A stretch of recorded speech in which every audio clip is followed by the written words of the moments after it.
Local हजुर खसी हो। यो चाहिँ प्राय नेपाली मूल्य चाहिँ यस्तै 25,000 माथितिर चाहिँ पर्छ।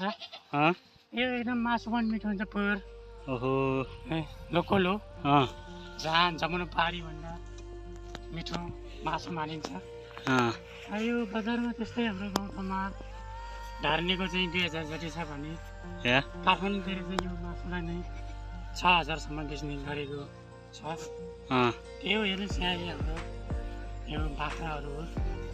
यो चाहिँ हाम्रो कुलकुलदेखि काटेर आएको हो।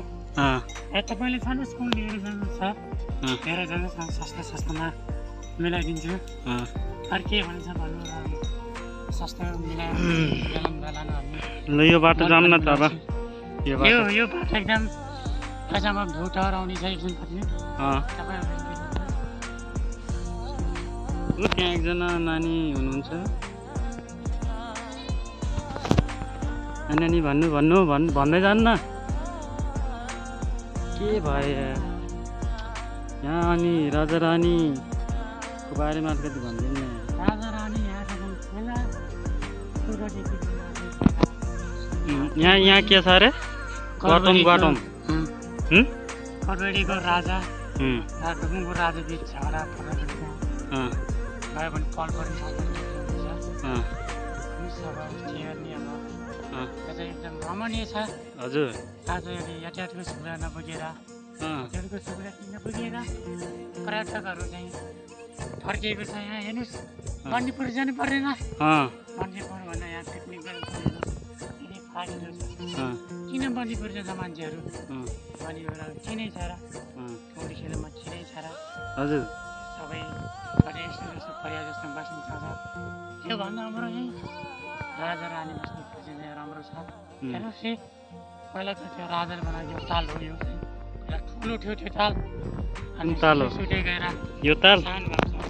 यो हुन्छ र यो भनिदिनु त यो भ्यू टावर चाहिँ कति सालमा स्थापना भएको छ? यो टावर चाहिँ भर्खर कोरोनाको महामारीले गर्दा स्थापना भएको चाहिँ हजुर 3 वर्ष जति भयो। धेरै भएको छ। अनि यो कतिको पर्यटकीयहरू आउँछ त नि?